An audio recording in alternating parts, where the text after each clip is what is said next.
It is 10 a.m. Thursday, July 17th, and I'm about to head out of Auburn for Savannah, Georgia. Several days of food, fun, culture, history, photography. To all my single female friends, I would just like to say this.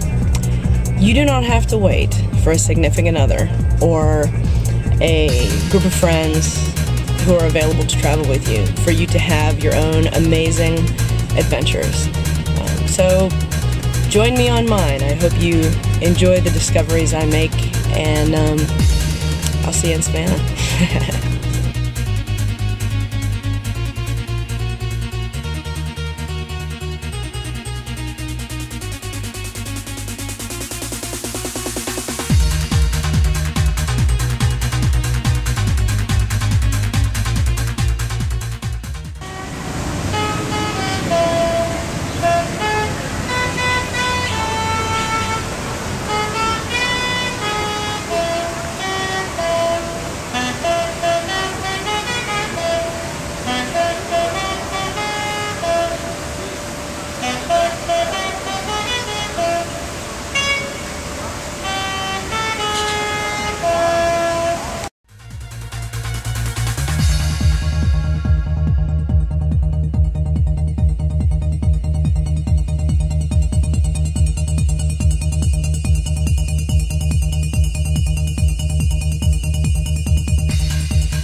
This is the Telfair Jepson Museum of Art.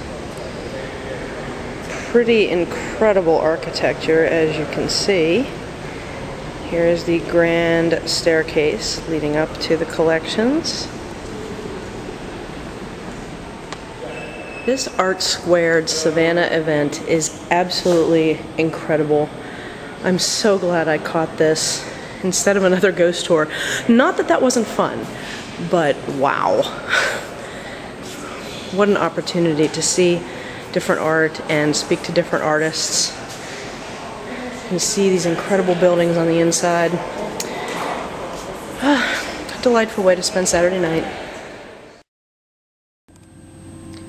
One of the places I decided to visit was Old Fort Jackson, because every afternoon in the summer they have cannon firings, and supposedly the volunteers who do this dress up in Confederate uniforms. And considering the heat index is 105 today, I figured I had to see this.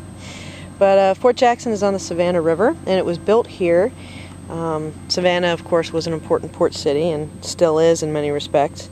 And the reason it was built here is because at any other location along the river, enemy ships could have just passed right by and gone around. But this particular location, they had to pass by it. So it was a good place to fortify and protect the city.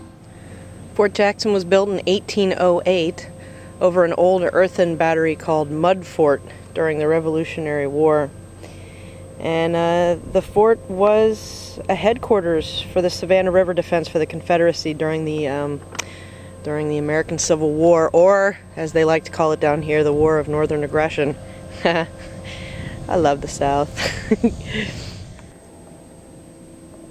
Whenever visiting places like Fort Jackson, always be sure to investigate the back corners, because you never know what you might find. These, right here, were the enlisted men's privies. That's right. These are the toilets. And I don't know if you can see this, but that is the tide. And these are crabs. I don't know if you can see them. Maybe they all ran away. Let's see. Oh, there's one. See? Crab. So what would happen is they would go all day, the enlisted men would do their business in these spots, and then the tide would come in every afternoon right here. and fill the entire thing up with water and then take it all back out to sea, essentially flushing the toilet. Delightful. I don't know about you, but I can't imagine being dressed in a wool uniform in this heat. Look at me. I'm sweating. I'm just standing here, just oozing. Oh, I can't imagine. The men who did this truly had some endurance. That's all I can say. Wow. Instructor for today, what we have here is light artillery. This is a model 1841 12-pound mountain howitzer. Now, our job here at Fort Jackson was heavy artillery defense of the Savannah River. This is the last strategic point on the Savannah River that if you wanted to attack downtown Savannah with naval gunfire from naval fleets, you had to get past us first. During the Civil War, if you all look on the map behind you, we have built 7 fortifications on both sides of the river, the Georgia side and the South Carolina side. So a 5-mile area, this is where we are, it's 3 miles of downtown Savannah, this way upriver, and 2 miles downriver we had obstructed the river. So we had built basically a fence blocking off both the North and South Channel during the Civil War.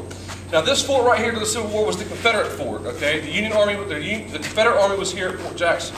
The Union Army was 10 miles downriver towards Tybee Island, the Atlantic Ocean, at Fort Pulaski. So throughout the entire war we had the Confederates on this side of the river, or on this side of the channel, and the Union Army 10 miles away. So we had fought ourselves into a stalemate. They were keeping us in, we were keeping them out, and it remained this way until Sherman's army came down on 20th December of 1864. 148 marbles.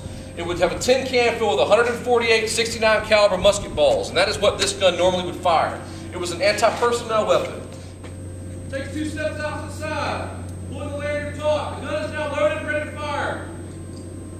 The gunner will give the command of gunner 1A. Cannoneers respond. Ready. Fire. Gunners recoil about 5 feet. You roll it back into battery and fire again. My time in Savannah has been pretty cool. I absolutely love the food. The shopping is fabulous. The squares are really fun to sit and just people watch.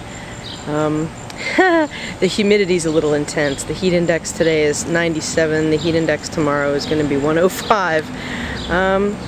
But yeah, this is a fun city to visit.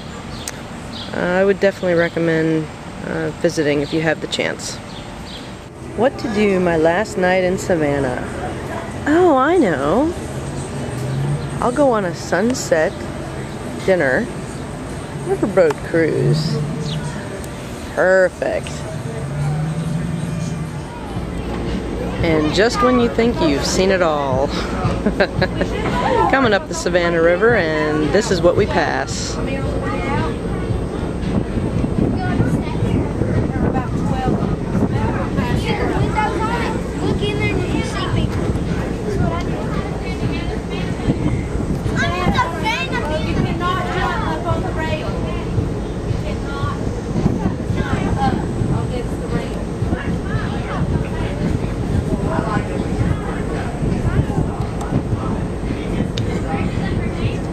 It may look small, but it's about 10 times as big as we are. So big it blocks out the sun. Oh my.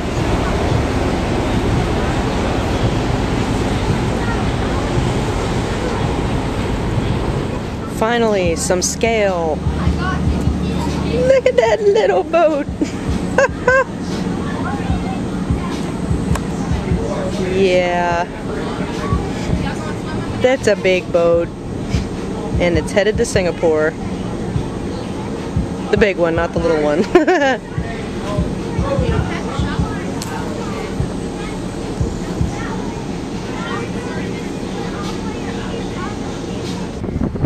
After a delicious meal, the sun sets as we go down the Savannah River.